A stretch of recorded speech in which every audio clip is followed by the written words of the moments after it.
মানুষ মাত্রই ভুল হয়। কাজ করতে গিয়ে আমার বা আমার সহকর্মীদেরও ভুল ভ্রান্তি হয়ে থাকতে পারে। আমি নিজের ও দলের পক্ষ থেকে আমাদের যদি কোনো ভুল ভ্রান্তি হয়ে থাকে সেগুলো ক্ষমাসুন্দর চোখে দেখার জন্য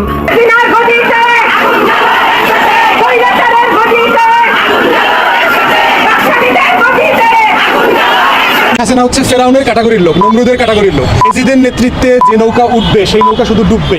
দর্শক, এই মাত্র পাওয়া গরম খবর। আমিও তো মানুষ, আমারও তো ভুল হতে পারে।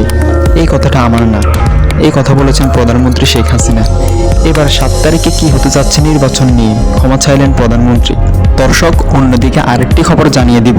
ইতিমধ্যে একজন প্রার্থী বলেছেন, আমি ভারতের প্রার্থী, আমি শেখ হাসিনার প্রার্থী, আমি নির্বাচনে হারার জন্য আসিনি। তাহলে এখন প্রশ্ন দাঁড়ায়, শেখ হাসিনা কি ভারতের পরামর্শক্রমে নির্বাচন করতেছেন? এবং অন্যদিকে একটি গোপন তথ্যের ভিত্তিতে জানা গেছে, জাতীয় সংসদের 300 আসনের মধ্যে 40টি আসনে ছড়িয়ে ছিটিয়ে আছে ভারতের প্রার্থী। তো পুরো বিষয়টা নিয়ে সাংবাদিক ইলিয়াস ভাই একটি প্রতিবেদন তৈরি করেছে। আমরা এই ভিডিওটি দেখব। আগে আমরা দেখে আসি যে 7 তারিখে নির্বাচন করার পরে আওয়ামী লীগের পরিণতি কি হবে। এই সম্পর্কে কাজী হায়াত মিশন একটি টকশোতে বলেছেন। চলুন আমরা দেখে আসি সেই ভিডিওটি। রাজু ভাই, এইরকম তামাশা নির্বাচন আসলে আমরা আগে আর কখনো দেখিনি।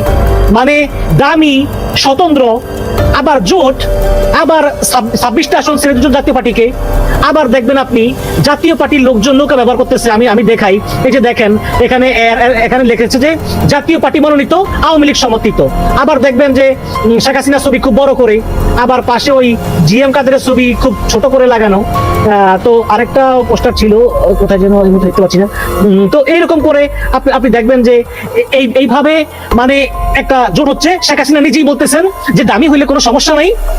আবার ইব্রাহিম সাহেব হচ্ছে গিয়ে কল্যাণ পার্টির, এই ইব্রাহিম সাহেবের পক্ষে কাজ করার জন্য ডিজিএফআই আওয়ামী লীগের 12 জন লোককে, এই 12 জন কিন্তু চিঠি লিখেছে নির্বাচন কমিশনের কাছে যে এই ডিজিএফআই তাদেরকে হুমকি দিচ্ছে, যদি ইব্রাহিমের পক্ষে কাজ না করে তাহলে তাদেরকে জেল, হামলা, জুলুম এগুলিতে বিভিন্ন মিথ্যা মামলায় কারাগারে ঢুকিয়ে দেওয়া হবে। আগে কিন্তু এগুলো করা হতো বিএনপির বিরুদ্ধে, এখন আওয়ামী লীগের বিরুদ্ধে যাচ্ছে। ওদিকে শাহজাহান ওমরের সঙ্গে যেই আওয়ামী লীগের প্রার্থী, তাকে ডিজিএফআই হুমকি দিয়ে বসিয়ে দিয়েছে। শাহজাহান ওমর আজকে বললো সাংবাদিকদেরকে যে তোমরা আমার কচু করবা, শেখ হাসিনা আমার লোক, আমি শেখ হাসিনা 4 নম্বর ভাই। তো এই যে এইসব অবস্থা, আপনার গতকালকে ইউরোপিয়ান ইউনিয়নের প্রতিনিধি দল তারা উপাধ্যক্ষকে জিজ্ঞেস করেছে যে বিরোধী দল কে হবে, তার মানে তারা জানে সরকারি দল কে হবে। আজকে আবার পররাষ্ট্রমন্ত্রীকে জিজ্ঞেস করেছে যে আপনার প্রধান প্রতিদ্বন্দ্বী কে। তো এই যে এইসব তামাশা, এই তামাশা নির্বাচন পশ্চিমারা মেনে নিবে কিনা, ক্যাপ্টেন মারুফ রাজু ভাই। ধন্যবাদ প্রিয় কাজী ভীষণ ভাই, আপনাকে, আপনার মাধ্যমে আপনার অগণিত দর্শক শ্রোতাকে আমরা কৃতজ্ঞতা জানাই। ওনারা কষ্ট করে আশায় বুক বেঁধে আমাদের আপনার অনুষ্ঠান দেখেন, এবং আর কিছু করার নেই আমাদের আশা করা ছাড়া।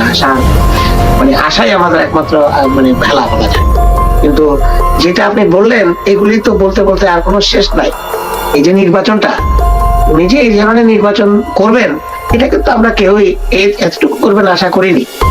কিছুটা মনুষ্যত্ব বোধ, একেবারে মিনিমাম মনুষ্যত্ব বোধ, লজ্জা যদি মানুষের মধ্যে থাকে, গ্লানি যেটা বলি আমরা, সৌজন্য বোধও যেটা বলি, এটা এখন ওনাদের মধ্যে নাই। ওনারা এটা থেকে এটার উপরে চলে গেছে। কারণ আপনি দেখেন, এই যে শুধু এই যে ইউরোপিয়ান ইউনিয়নের কথাটা শুরু করি, আপনি বললেন যেটা, ওনারা কিন্তু অনেকদিন ধরে বলছেন বাংলাদেশ আওয়ামী লীগের এই মিডনাইট সরকার, এবং যে সরকারই বলি বিনামূল্যের সরকার, বিভিন্ন সভা সমাবেশে ওনারা শেখ হাসিনা সহ বারবার বলেন বিএনপি তো কোনো নেতা নাই, কোনো নেতৃত্ব নাই। তো বিএনপি যদি ক্ষমতায় আসে, ইলেকশনও যেতে, আরো আগে থেকে বলছেন, 1 বছর 2 বছর আগে থেকে, তাহলে তাদের প্রধানমন্ত্রী কি হবে, প্রধানমন্ত্রী কি হবে কথাটা বলতেন। আমরা বহুবার জবাব দিয়েছি, যখন নির্বাচন হবে, বিএনপি যাবে, সেখান থেকে ফিরে আসলে নির্বাচনের ফলাফলের উপরে কে প্রধানমন্ত্রী হবে এর জন্য অপেক্ষা করতে পারে। প্রধানমন্ত্রী আমাদের খালেদা জিয়া, যদি সুস্থ থাকেন উনি হবেন। খালেদা জিয়া বাদ দেন, বিএনপির প্রায় 200-300 লোক প্রধানমন্ত্রী হওয়ার যোগ্য, তারা তো শেখ হাসিনার চেয়ে ভালো প্রধানমন্ত্রী হবেন। জি জি, এক্স্যাক্টলি। আজকে দেখেন, মানুষের যে বলি আমরা যে পাপ বাপকেও ছাড়ে না, শেখ হাসিনা নিজেও বলেছেন, এই যে তাদের পাপ, তাদের অপরাধ, তাদের গুনাহ, এই যে তাদের সীমাহীন গুনাতে পরিণত হচ্ছে। এখন ইউরোপিয়ান ইউনিয়নের একটা নর্মাল একটা প্রতিনিধি দল, আপনি ব্রিটিশদেরকে খেদায়ে কাদের নেতৃত্বে আসতে চাচ্ছেন? হিন্দুদেরকে। ব্রিটিশরা বের হওয়ার আগে এই কথাটাই বলেছিল যে এখান থেকে আমরা যদি চলে যাই তাহলে মুসলমানদেরকে এখানে অস্তিত্ব রাখবে না। এই যে আজকে যে মানচিত্র সরিয়ে ফেলা হচ্ছে, অখণ্ড ভারতের স্বপ্ন দেখা হচ্ছে, এই রেজুলেশন কিন্তু আজকের না, এটা সেই ব্রিটিশরা থাকা অবস্থাতেই তাদের এই স্বপ্ন। মোহাম্মদ আলী জিন্নার পায়ে ধরে তারপরে পানি খাওয়া দরকার। ওই লোক তারপরেও দুই দিকে দুইটা পাকিস্তান দিয়ে গিয়েছিল বলে আমরা এখন পর্যন্ত ভালো আছি। পশ্চিম পাকিস্তান তো নিজেদের মধ্যে মারামারিতে আছেই, তারপরেও তাদের শক্তি নিয়ে কথা বলতে পারে। ওদের সীমান্তে গিয়ে ইন্ডিয়া যায়া একটা কথা বলবে, একটা গুলি করবে, 10টা গুলি করার জন্য তারা বসে আছে। আমাদের অবস্থা কি আজকে? এই যে বক্তব্য আপনারা শুনলেন, আমি জানি না কার কেমন লেগেছে।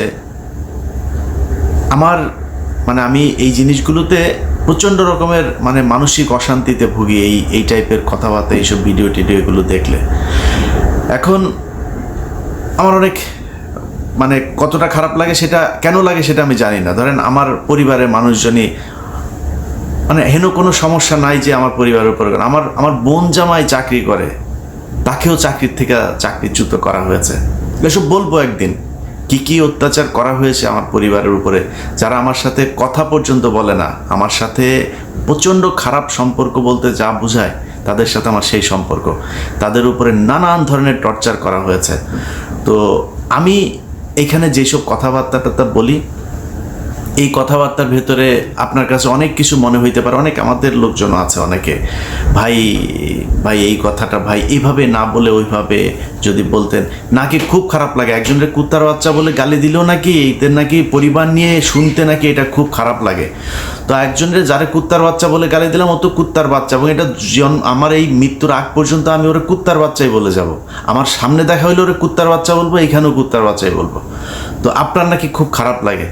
ভাই আপনি যে এত সামাজিক একটা লোক, এত দেশপ্রেমিক, এত ধর্ম প্রচারক একজন মানুষ, আপনার ঘরের মধ্যে আপনার সন্তানকে কন্ডোমের ব্যবহার শিখাচ্ছে পাঠ্যপুস্তকের ভেতরে, বাসায় গিয়ে আপনারা জিজ্ঞেস করেন না? এটা বাসায় আপনি পড়াশোনা করে দেখেন না? তারপরে যৌন কি করা যাবে এগুলি নিয়ে যে স্কুলে পড়াশোনা করায়, তখন খারাপ লাগে না? সংসদের ভেতরে নর্তকী যেগুলি এই যে সামনে দিয়া পেছন দিয়া এগুলি যে করে দেখেন না? এগুলি আপনার সংসদ কোনটা জানেন? আপনার দেশের আইন প্রচার প্রবর্তন করবে যারা, আইন প্রণয়ন করবে যারা, তারা হচ্ছে গিয়ে এই আপনার দেশের নর্তকীরা। তখন খারাপ লাগে না? খারাপ লাগে। এই যে কালকের যে অডিও বলছে আমি ভারতের প্রার্থী, আওয়ামী লীগের লোকজনের বুঝায় লাভ নাই, কিন্তু তারপরেও যদি তর্ক করতে আসেন, মনে করেন সে। প্রিয় দর্শক, এতক্ষণ পর্যন্ত না টেনে সম্পূর্ণ ভিডিওটি দেখার জন্য ধন্যবাদ। আপনারা ইতিমধ্যে ভিডিওতে দেখেছেন যে কাজী হেমায়েতুদ্দিন মিশন ভাই উনি আগামী দ্বাদশ জাতীয় সংসদ নির্বাচন নিয়ে বিশ্লেষণ করেছেন, এবং প্রবাস থেকে ইলিয়াস হোসাইনও কিছু চাঞ্চল্যকর তথ্য দিয়েছেন। তো এই সম্পর্কে আপনাদের কোনো মতামত থাকলে অবশ্যই কমেন্টস বক্সে জানাবেন। আজকের মতো এখানে বিদায় নিচ্ছি, দেখা হবে অন্য কোনো ভিডিওতে। আল্লাহ হাফেজ।